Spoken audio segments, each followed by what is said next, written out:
You're listening to a podcast appearing on the Two Guys Talking Podcast Network. This is the weekly Firecast, episode 16, interview with Mike Hultquist of Jalapeno Madness.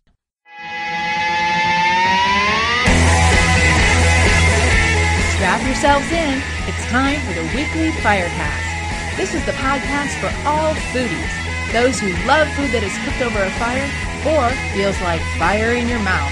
If you love spice, smoke, sauce, and all things savory, this is the show for you. Now, here's your host, chili head and barbecuer, Scott Roberts.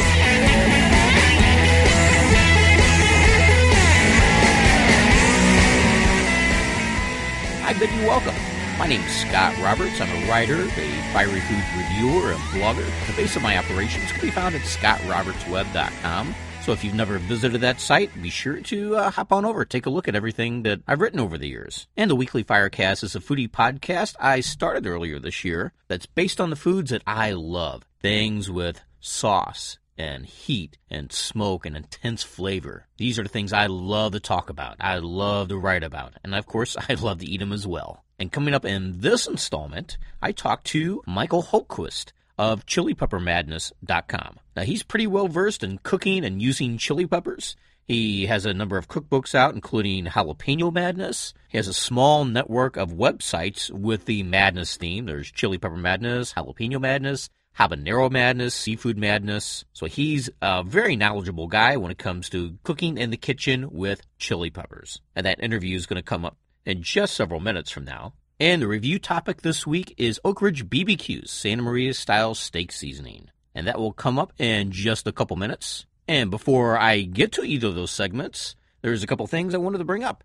One was some of the feedback that you guys provided for me from last episode. In episode 15 of the Weekly Firecast, I listed some of my pet peeves, some of my gripes about hot sauces and the way it's bottled and labeled. So both via email, Facebook, Twitter, you guys gave me some comments. I'm just going to select a few little things here and read them off to you. One person wrote, "I'll tell you what gripes me more is square bottles or ones with deep necks to make it impossible to get the last bits of sauce out." Very, very true. Shutter Wide Open from Facebook says, wax seals. I tend to agree with him there. And Mark Jones Andy, also from Facebook, says in regard to wax seals, I agree. Why, I've chosen to use small jars for my sauces instead. I'm assuming he means instead of bottles, just seems to make sense. Yet another person wrote, watery consistency. Then here's a little bit of feedback from Ronnie Boone. My biggest gripe is extracts. Don't get me wrong, I love intense heat, but a good sauce has to be more about flavor than heat. Like Heartbreaking Dawn's $14.98. Very good point. Thank you, Ronnie, for that bit of feedback. Yeah, personally, I'm pretty much through with chili pepper extracts. There are rare exceptions to that rule. I'd say 98% of the time, the presence of real chemical, bitter, nasty tasting chili pepper extract, it's just going to ruin the flavor of the sauce for me. And then I had some feedback from a couple of different sauce makers. One was Boneley Tadpole, and the other was Jim O'Brien of Crazy Good Sauces. Now, one thing that they mentioned was the fact that the orifice reducers, the flow restrictors on the end of the bottles are necessary because mainly of food service. Restaurants are complaining that regular customers, and these aren't your typical chili heads, you know, the people who tend to buy dozens of bottles of hot sauce every year. These are just the people who just want to splash on a little bit of Tabasco. Anyway, restaurants complain that the customers just tend to ignore it without these flow restrictor caps or the flow reducers. So it tends to dump out all over the dishes, and they complain about it.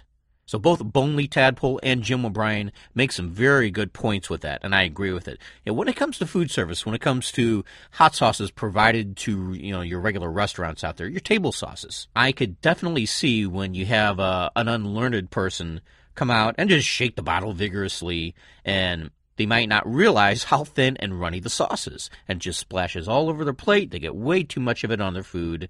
It's quite a bit different for the hot sauce fanatics out there. The ones who will buy dozens and dozens of bottles, various brands, different flavors and consistencies, they're the ones who know how much of the sauce that they want on food. They're the ones who are far more careful when they pour it out of the bottle than the regular Joes out there who, don't know Tabasco from Cajuns. So yeah, when it comes to restaurants, the food service industry, it is a different ballgame out there.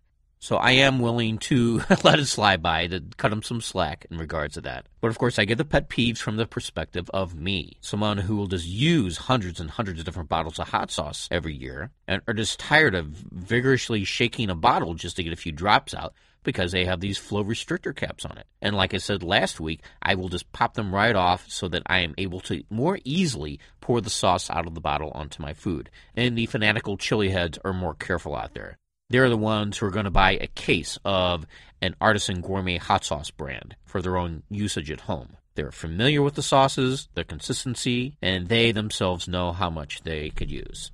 And I invite everyone out there to give their feedback on the show in general. If there's any topics that you want to hear, any guests that you loved, that you hated, I'd love to hear anything that you guys had to say. So it's very simple to provide feedback. Just go to the numeral 2 guystalking.com/Firecast. There is a contact form on the webpage. Simply fill it out, send it away. Who knows, I might be reading your email, your feedback on the very next episode of the podcast. And lastly, before we get to the weekly segments, I wanted to give a shout out to everyone who shared the link to this podcast on Facebook, everyone who retweeted the link on Twitter. And quickly, if you don't know how it works, is every time I post a new link to a podcast episode for the weekly Firecast, either on Twitter, on Facebook, if you share the link, if you pass it on, retweet it, I will mention your name in the very next episode. And if you're just a regular hot sauce fan, it's a cool little way of getting your name on the air. If you're a hot sauce company, I will mention your business's name and website. Can you imagine that? I will mention your business's name, and guess what? You get a little bit of free advertising for it. How could you beat that deal? So if you have a fiery foods business, it's definitely worth your time just to share the link, get a little bit of exposure for your business. But anyway, on Twitter, of course, the guest for last week's episode, JD Cowles of Allspice Cafe, they shared a link, both through their official Twitter handle at Allspice Cafe, and then JD Cowles is a partner in the Allspice Cafe company. He shared it through his personal account at John Lesko. Then Sizzlin' Sauces. Their Twitter handle is at Sizzlin', no G, Sauces. They've retweeted the link. I had my good friend Greg Rempe of the Barbecue Central radio show. His Twitter handle is at BBQ Central Show. And I also had John Lineberger. His Twitter handle is at Homers54. Thank you very much, guys, for sharing that link on Twitter. And then on Facebook, I had Twist and Shout Salsa shared a link. There was John Duttweiler. There was Mike Eisenberg of Wicked Cactus Sauce, and their website is www.wickedcactussauce.com. Of course, last week's interview subject, JD Cowles, he shared a link on Facebook as well. There's also Firehead Thomas Gately. And then rounding out the sharing of the link on Facebook was Bonely Tadpole of bonelytadpolehotsauce.com. Thanks to everybody. And again, whenever I post a link to a new episode on Friday or Saturday of every week, look for it, retweet it if you're on Twitter, share the link on Facebook, and I will mention you in the next episode. So, let's get to the weekly segments. And now, the review of the week. My review of the week is Oakridge BBQ Santa Maria Style Steak Seasoning.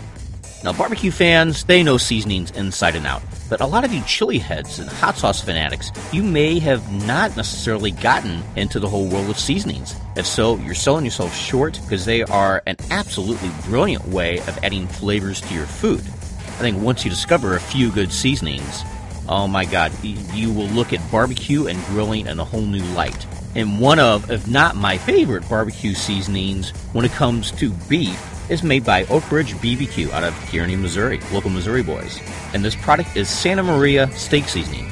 Real quickly, a Santa Maria style seasoning. It's kind of a California themed seasoning that they would put on steaks, especially these specific tri-tip cut of beef. Now this one that Oakridge BBQ has come out with is one of the best versions I've ever tasted. And the flavor profile is very strong, it's very pungent, and it's based on the spicy and the savory. Now me, whenever I put rubs and seasonings on barbecue meat, grilled meat, I love just to pour it on. This, I don't necessarily have to do that so much because there are lots of strong flavors. It's very salty, but not in a bad way. It's not overpowering. There's a strong presence of garlic. This is actually a fairly spicy seasoning if you put enough on it. Now, chili heads, they might scoff and think, oh, this isn't hot. But for the general public, this has quite a bit of chili pepper pungency to it. And other nice things like onions and herbs and a little bit of cane sugar, not to make it so pungent and savory that it's just going to be useless on things. But the way this melds with the natural juices and fats and beef, it is something you have to taste for yourself. And not only do I put it on things like brisket and steak, but it's probably my go-to burger seasoning. I don't use it all the time. I don't use it every single time I make hamburgers indoors or outdoors, but I will very frequently reach for my pouch of this. And you know what? My 2 boys love it, I love it, and it's just an all-around great product. I give it a strong thumbs up. As far as a heat rating goes, on a scale of 1 to 5, I would probably rate it somewhere between 1.5 and 2.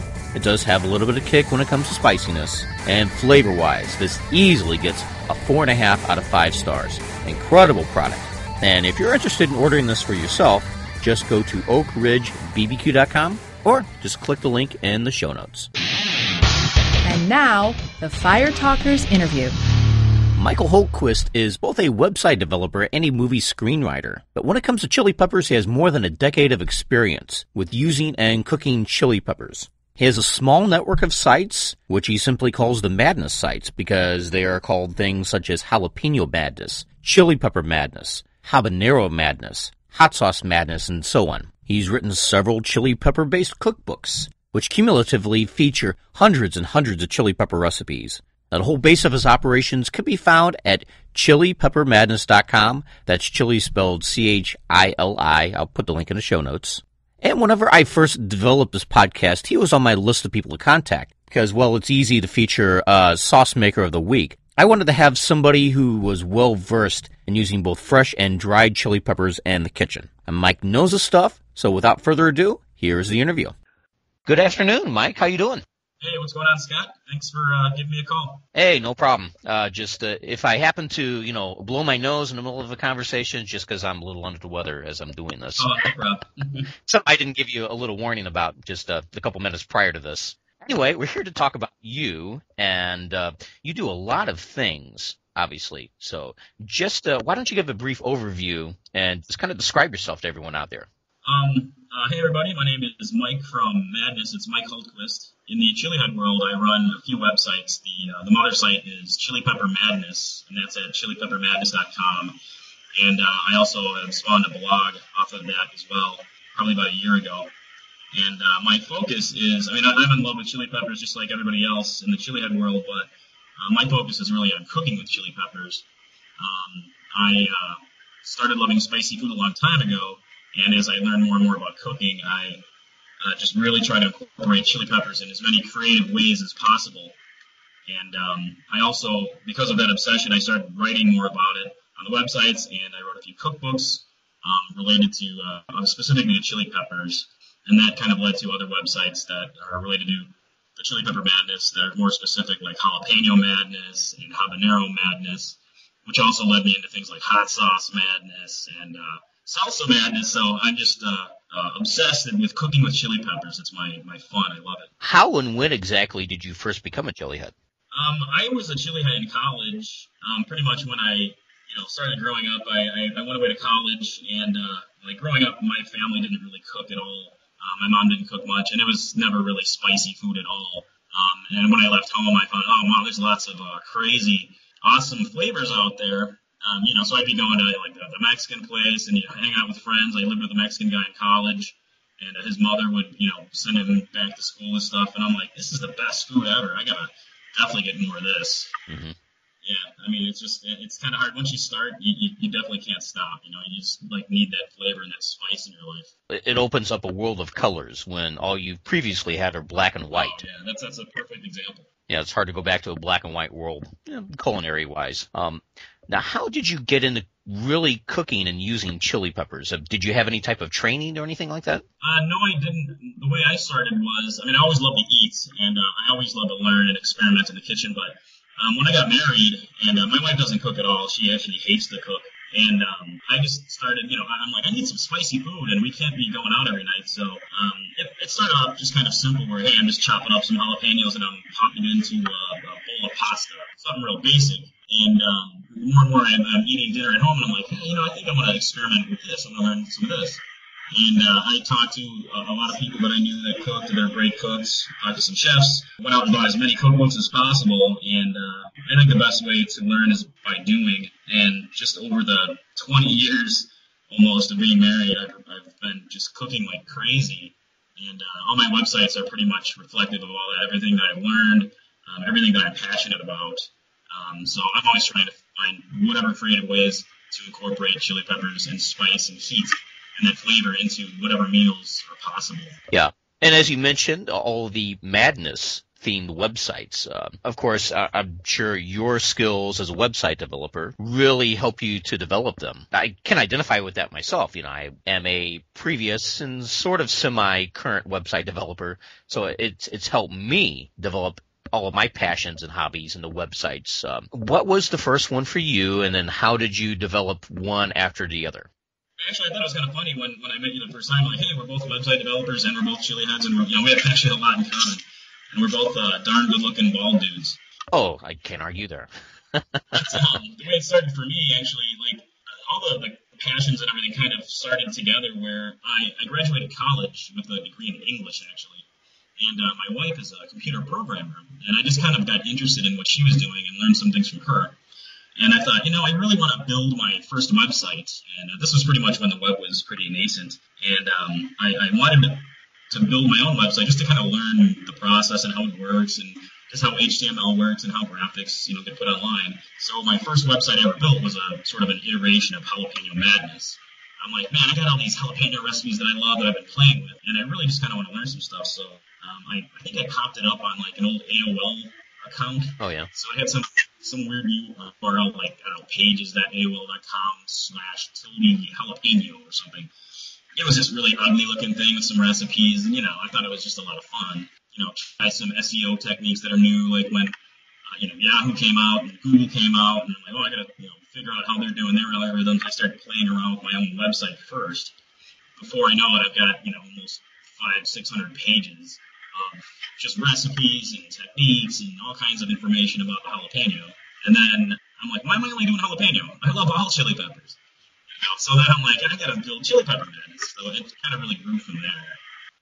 And then you mentioned you had Habanero Madness.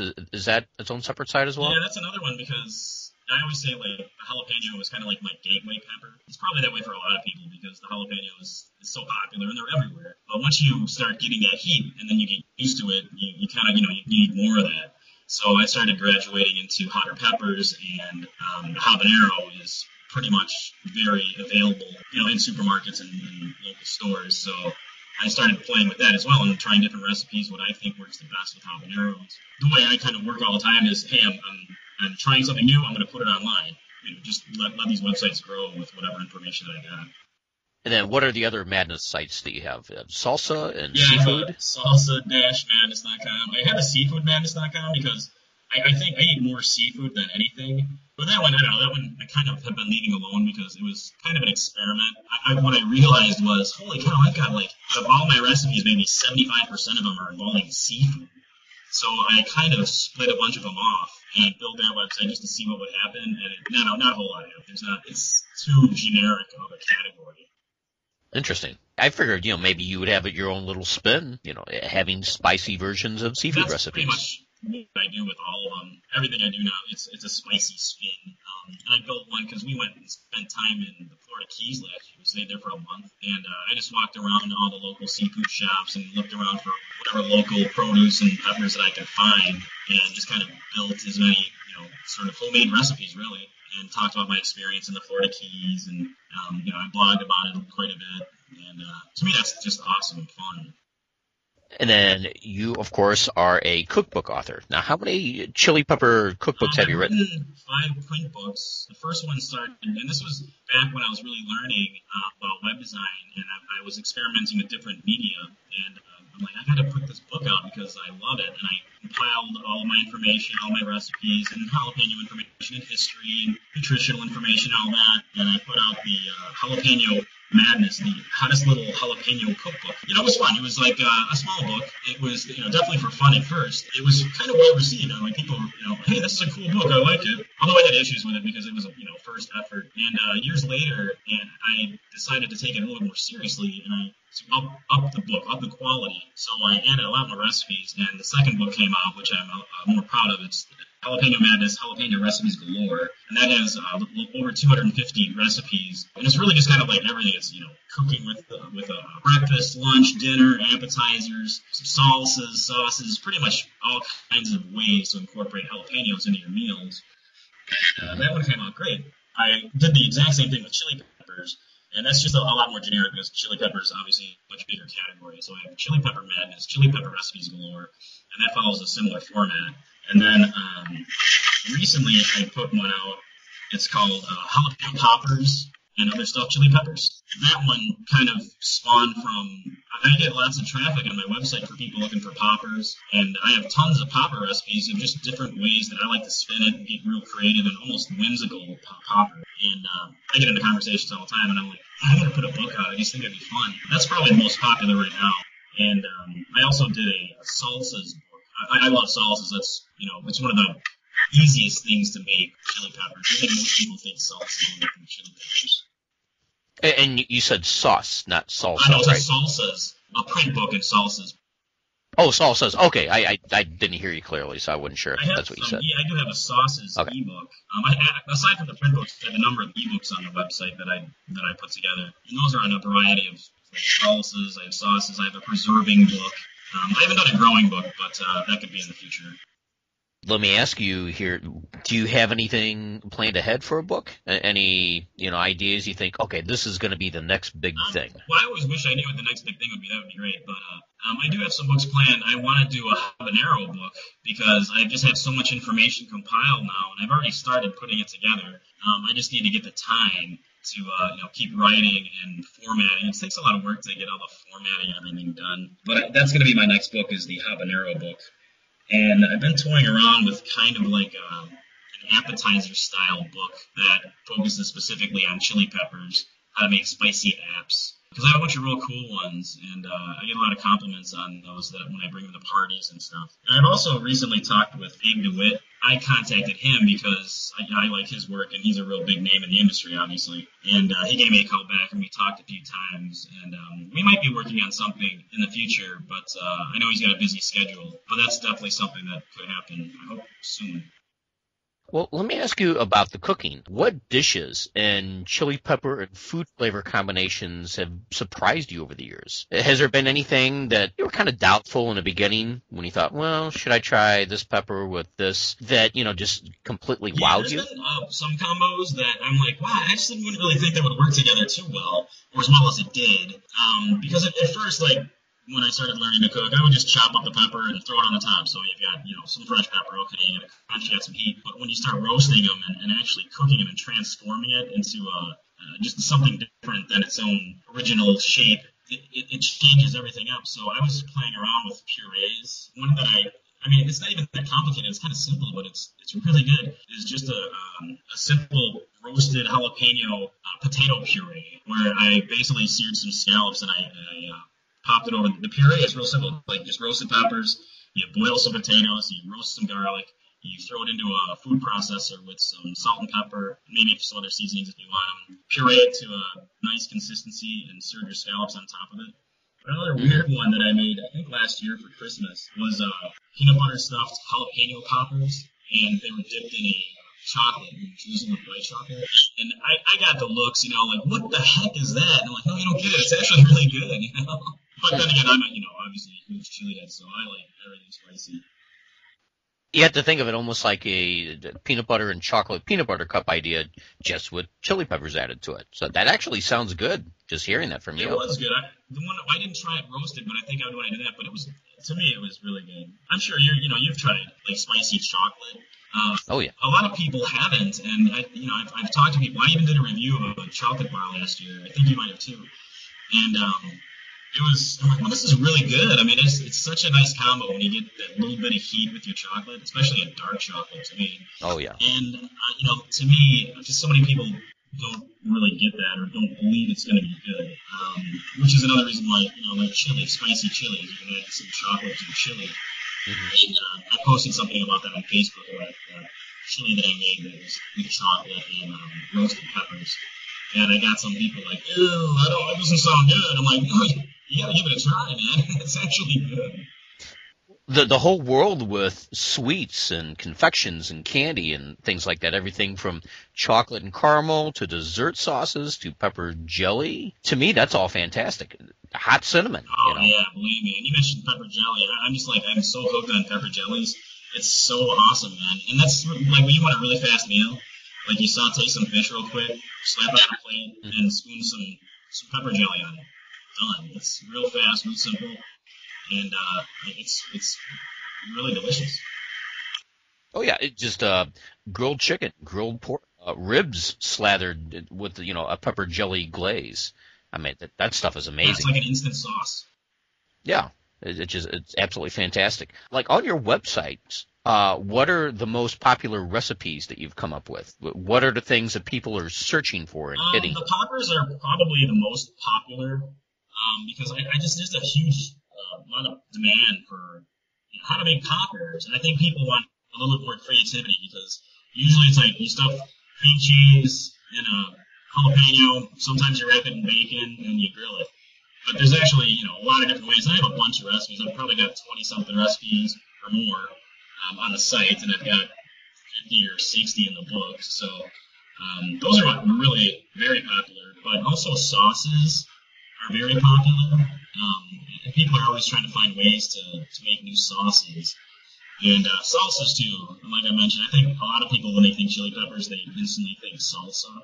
Even though that's not overly creative, but I mean, you can get creative for sure. I mean, I wrote a whole book on it, but so many ways, but there's a lot of people searching for that. Interesting. Personally, yeah, I think I have one jalapeno popper recipe, and it's typically in my top 20 search pages just any week out of the year. It's just amazing how consistent that is. Yeah, my poppers stuff go crazy. I recently, because of that, just because I'm a web guy, and I'm always just trying to also market my work, so I built JalapeñoPoppersRecipes.com, and I kind of spawned it from the Habanero Madness site and did some, 5 or 6 videos of just kind of showing here's some different recipes, like some bacon-wrapped recipes and some different stuffings, different cooking techniques. Real simple. They're like 5 or 6 minute videos. And then I have a bunch of other recipes on there as well. You've interviewed a lot of people on your Chili Pepper Madness blog.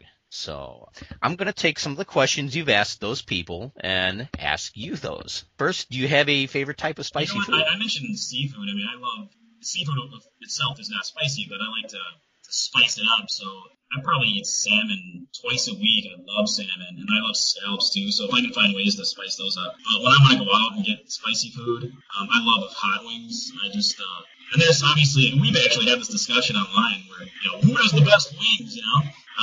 There's so many good ones out. There's some bad ones too, but I'm like, just give it to me anyway.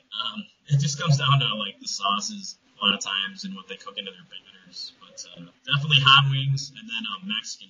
I'm kind of known when I go out to lunch to this Mexican place as I'm the guy who likes it spicy, they say. And I'm like, wow, that's pretty crazy if you guys are saying that.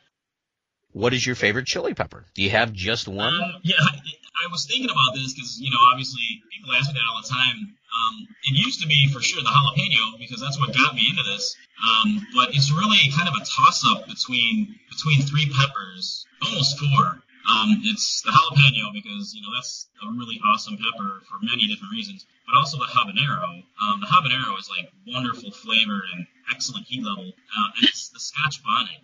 Even though the Scotch bonnet is so similar to a habanero, it's a different enough flavor to me to where I prefer cooking with that so many different days, and also depending on what I'm making. But then I also like the 7 pot. The only problem with that is it's so hot. Exactly, yeah. You can't use a whole lot of it. And I can tolerate it. It doesn't bother me. But, if I'm cooking for my wife or my family, there's no way. There's no way. Do you grow chilies yourself, or how do you get the chili peppers that you cook with? I do grow them every year. And that's where Patty really helps. She's a better gardener than I am. I compile a lot of info, just our personal experience. And we have a decent-sized spot in our backyard. It's kind of under our deck and around our deck. It's growing a little bit every year. But I bought seeds online, and I got a bunch of stuff from Jim Duffy this last year. And I bought some. Usually I go from seed and we do it all, but this year I bought some plants from him and a few local ones too. And we grew jalapenos, a bunch of milder peppers, some poblanos. And I grew a bunch of super hots this year. So I had butch teas this year, and some marugos this year. I had Scotch bonnets, habaneros, I had chocolate hobs. But I kind of varied up a little bit every year. And I grow so many peppers, it's pretty insane for two people. But obviously I put it online and stuff. But then whatever I have left over, I preserve. So I have a lot of frozen peppers still.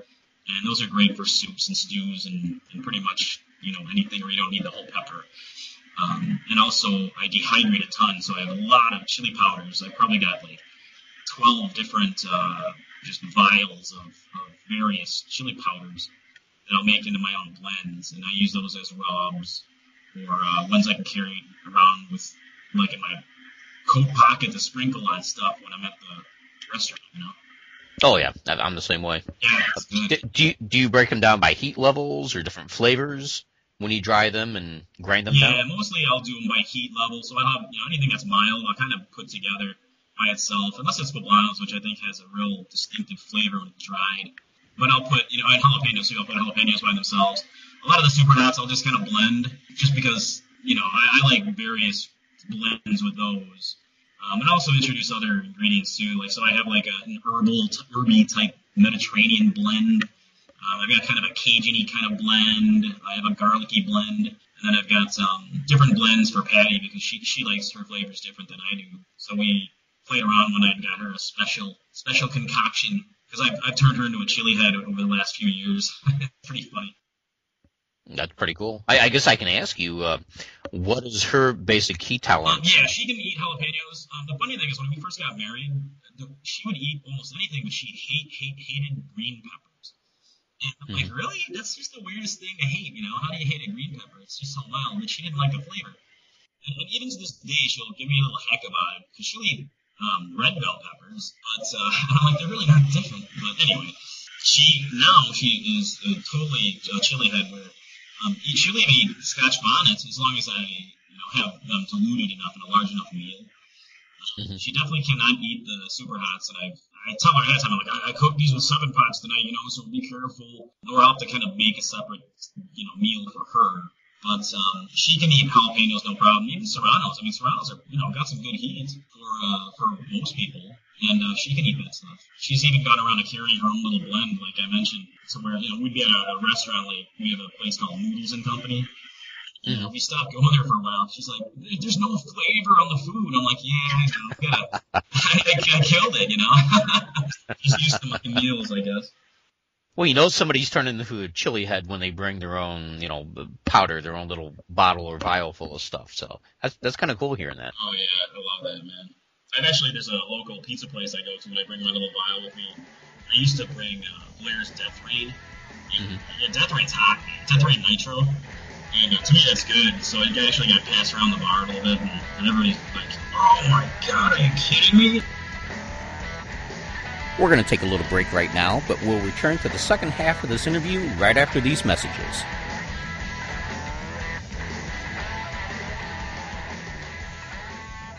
Do you consider yourself to be a chilihead and want to find some hot new gear to wear? Oh, yeah! Look no further than chiliheadtees.com. If you're a heat freak and love hot sauce, chili peppers, or anything dealing with fiery and spicy foods, this is the place to get t-shirts to show off your obsession. Chilihead Tees is dedicated to giving you the hottest t-shirts, mouse pads, mug, aprons, and more for the discriminating chilihead. Go to chiliheadtees.com. That's CHILEHEADSTEES.com. I'm Bob Chrisman from the Galaxy Cast, reviewing each and every episode of The Clone Wars, sci-fi entertainment, and more on the Two Guys Talking Podcast Network.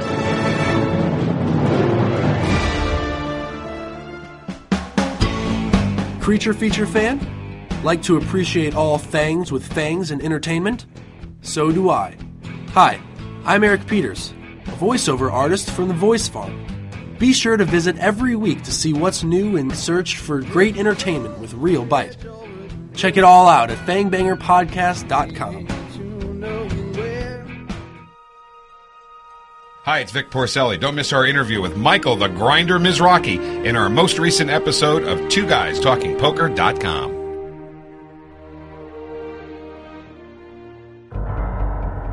Blood, a dark passenger. The binding ties of clear plastic. They're not just hallmarks of the hit Showtime television program, Dexter. They're bullet points talked about each week on the Dexter podcast from Two Guys Talking. Don't miss out on killer dialogue that leaves you with a bloodlust for more. It's the Two Guys Talking Dexter podcast for Dexter fans. Find out more now at twoguystalking.com.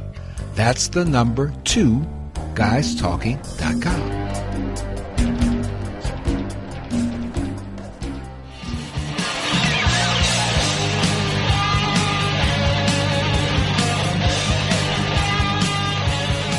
And we are back, and here's the second half of the interview. Well, now that milder chili peppers are being accepted, especially like in things like snack foods. I mean, there's, jalapeno flavor this and chipotle that. People are being more and more acclimated to chili peppers. What do you think it would take to really bring the public headfirst into the hotter chili peppers? Do you think there is one thing that would really help educate them, or a type of product? Do you think it would take cooking videos, which I know you do a lot of, and you can talk about that? Do you think that there's something we as chili heads could do to help people appreciate and really want to try some of the hotter chili peppers? Yeah, I mean, well, the one thing about the super hots, and even the hotter ones, like habaneros, are pretty darn hot, but it's not like somebody can first time try a chili pepper, try something that hot and not be killed by the heat. It's gonna slam them. So I think people fear that. Like they don't want the pain. Some people, I don't equate it with pain, but I say, oh, it's a good burn. But I think we just by having our information online and doing everything that we're doing and just talking to the public about chili peppers don't have to be super hot. You can eat something like jalapenos or serranos or ajis and enjoy a good bit of spice level without destroying yourself, and kind of make sure people understand that it's something that you build up to. You're not going to suddenly start eating chocolate habaneros right off the bat. You might want to work up to that. Marugas are not going to be the first thing on your menu choice.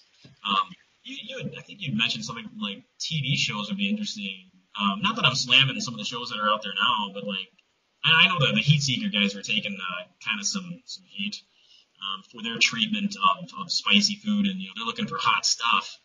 But they walk in, they're like, "Oh, hey, bro, this is the hottest stuff ever." Oh, like it's pain, like it's they're falling over, sweating, and that's not always really the case. It doesn't have to be that way. Yeah, and I think on that topic, it's like the super hots, even though they do have incredibly painful heat sometimes, they have incredible flavors. And I think when people see people like the Heat Seekers or, all these videos online of people eating the super hot peppers or extracts and things like that, they will get turned away from it. But it's like, what if something has a little bit of a buchalokia flavor? Oh, yeah, I love buchalokias. There are nice sweetness to them. But if you cook it into a certain way, if you, cut out all the innards, just use the skin, and it's not going to be as hot. And if you cook it into a big enough pot or something, you're still going to get the flavor. Of course, the heat, but it's kind of a double-edged sword, though. Like all the crazy, oh my god, hot stuff, murder your tongue. It's fun. It's also what draws people their curiosity, isn't it? I mean, it kind of makes it popular, but it also gives it a weird name. Yeah, and that's, like you said, a double-edged sword. It's like, well, it brings people in to watch it, the spectators. But I don't know. To me, there needs to be something to really bring them in to where they would want to try them themselves. Yeah, I agree. So, yeah, it's both fortunate and unfortunate, I think. Oh, what you're doing, with the cooking videos is incredible. I just wish people would watch more of those types of things than the pure, I guess, jackassery type thing of, oh, here's somebody eating a Maruga scorpion for the 5th time, and watch them sweat, watch them puke, watch them drink a gallon of milk, whatever it is. Yeah, they probably get a lot more views than me.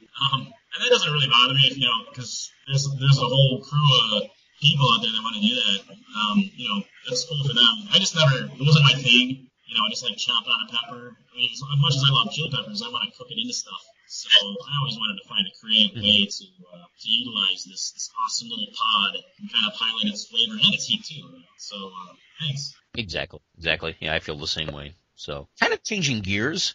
What are a few of your favorite fiery foods companies that are out there right now? Any types and flavors and brands of hot sauces that you dig?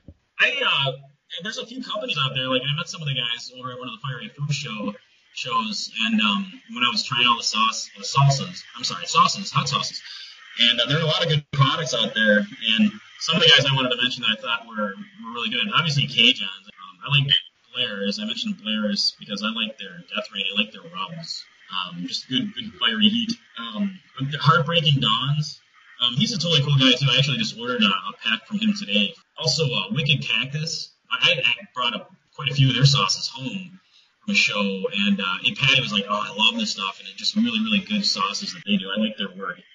Big Fats.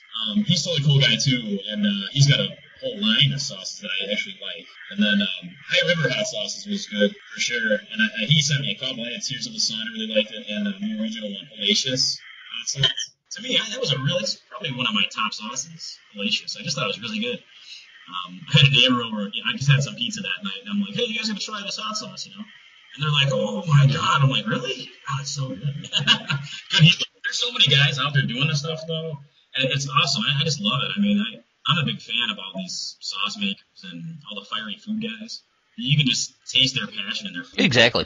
Personally, I think I would love just to be able to cook more and experiment more and create my own sauces. But with all these guys creating these just absolutely stellar products, I'm thinking, why bother myself? My best efforts are probably equal to one of their mediocre products. I know. I think it's a hard thing to do. Like, I make a lot of sauces at home. I mean, I don't buy too many because I have so many peppers, and I'll just, whip the sauce together, or I'll make some. And like, I have in my fridge, one of my favorite sauces is my own. It's just a peach Scotch bonnet sauce.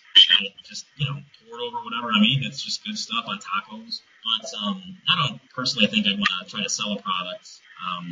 I think I just prefer, experimenting and playing around and cooking and writing. I think it would take a lot of your time to market your product, and you have to do a lot of shows and a lot of promotional time, and that's great. More power to them. I mean, yeah, really, really love what you're doing when you're doing that stuff. Exactly.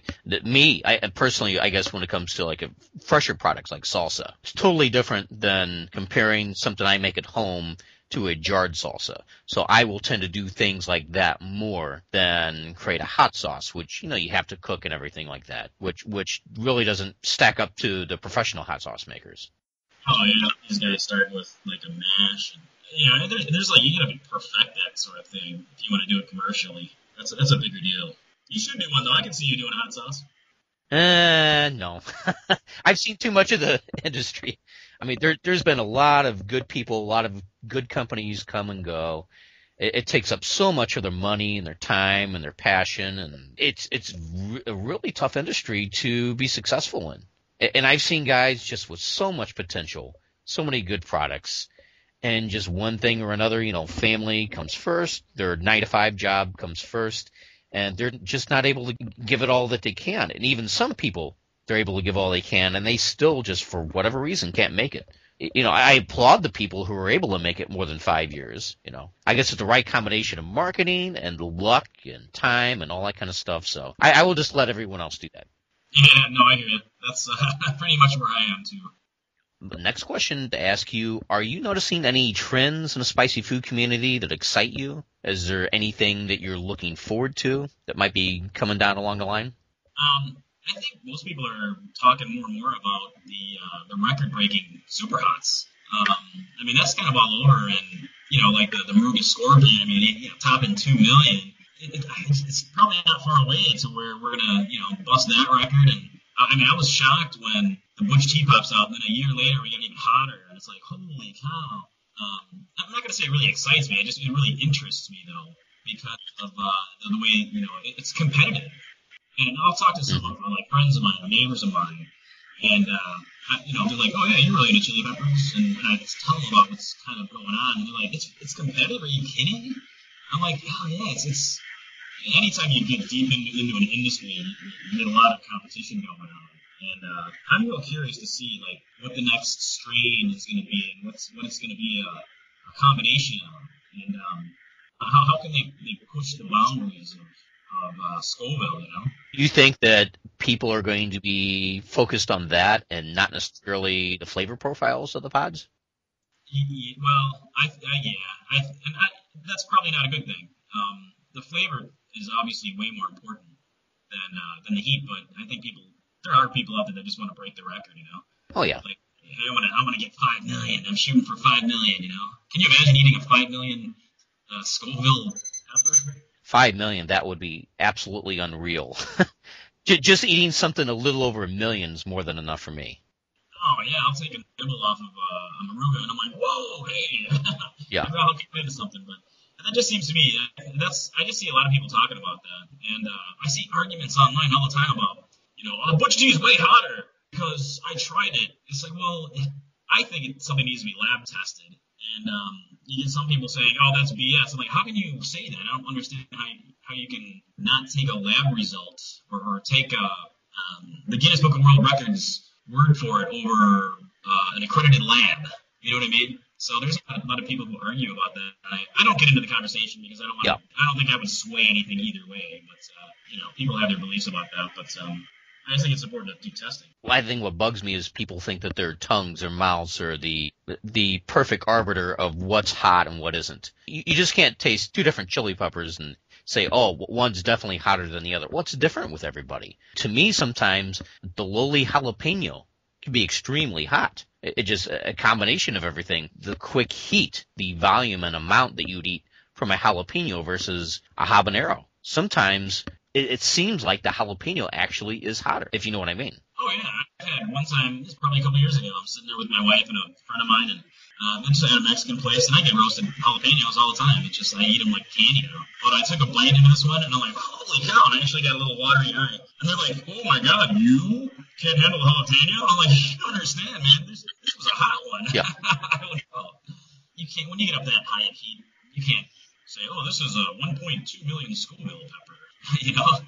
Yeah, and some are more of a delayed heat. Some hit you in the back of the mouth, some in the throat. It's just way too people will have different tolerances, and of course it could vary in certain peppers too. So I do not want to even listen to people who say that just based on their own taste buds. Well, exactly. Like, if I had to say, base it right now, I would say the Butch tea. I mean, that was the hottest one I've personally eaten. I cooked it into something, I can't even remember what it was, and I finished it, and I was like, oh my God. It was like this barbaric heat. It flared instantly. It was like tongue stabbing. And I was like, holy cow, that was just a crazy hot pepper. You know, it's too hot to really enjoy it, but, you know, I went through it. But, you know, I mean, you got to look at what the labs say. Exactly. Based on all that, what do you think is the hottest chili pepper in the world? I mean, it's the Maruga.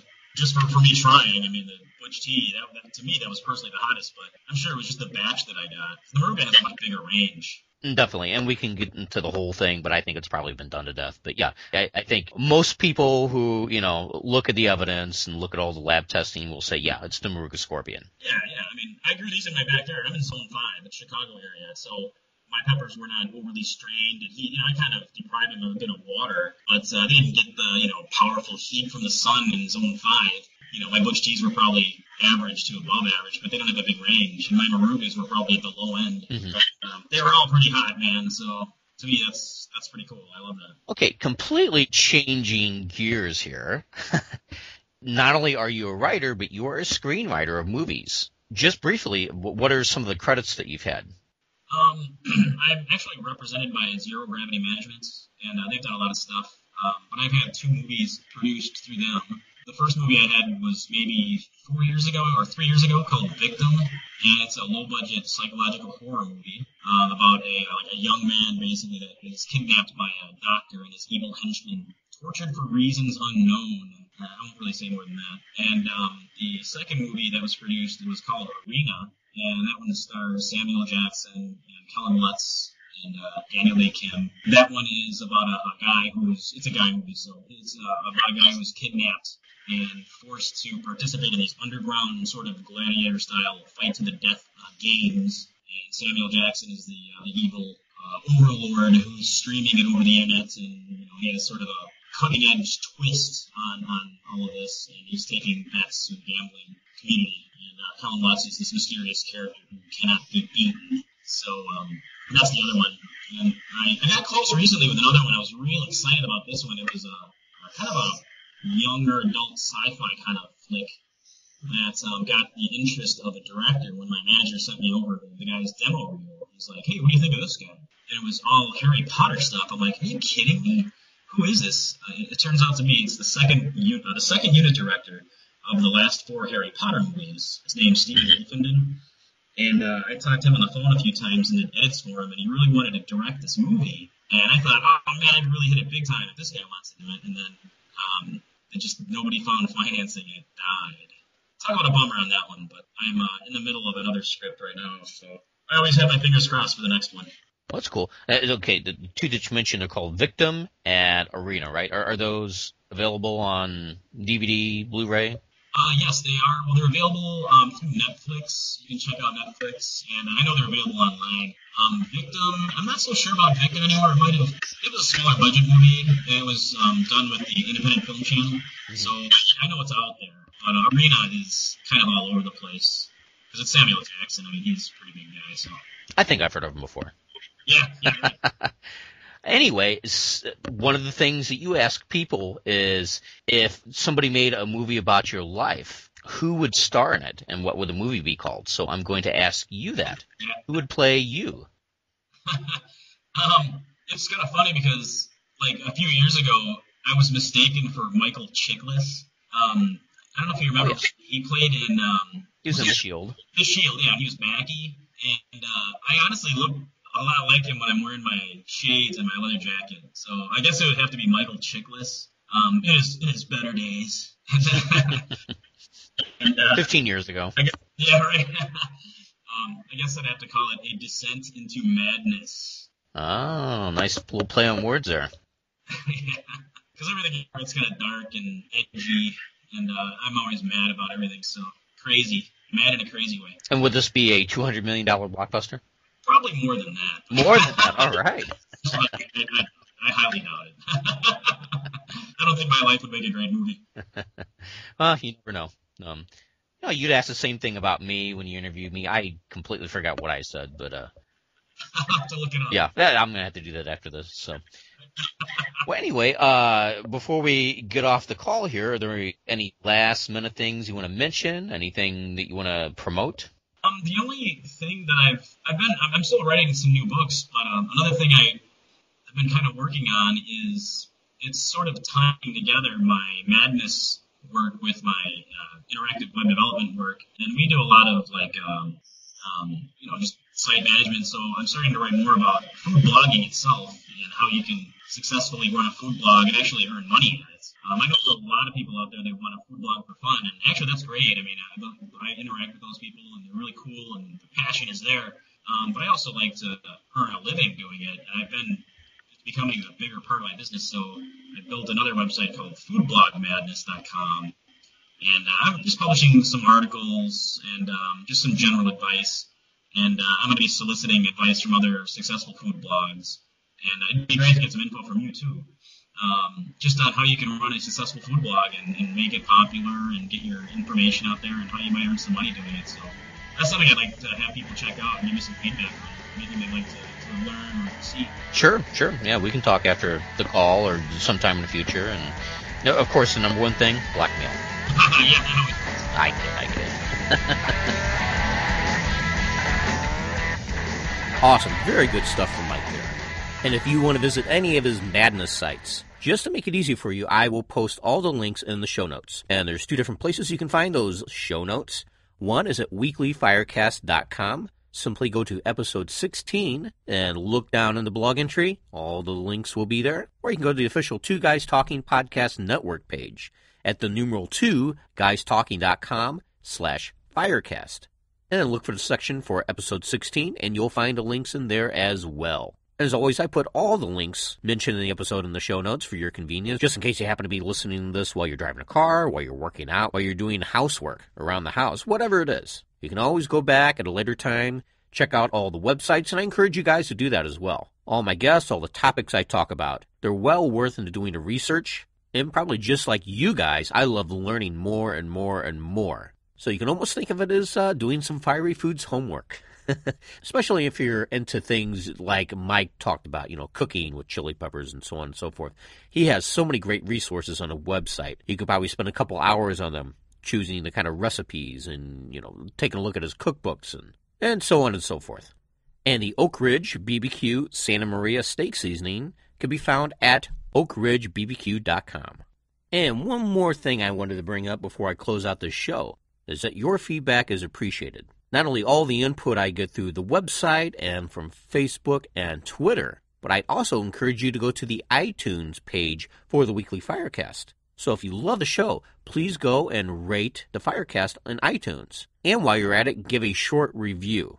So to be blunt and honest, this kind of feedback will make the podcast appear higher in the search engine rankings in iTunes. It will help out more and more people who are looking for this kind of podcast on fiery foods and barbecue. So again, if you love what you hear, you can help out tremendously by doing this for me.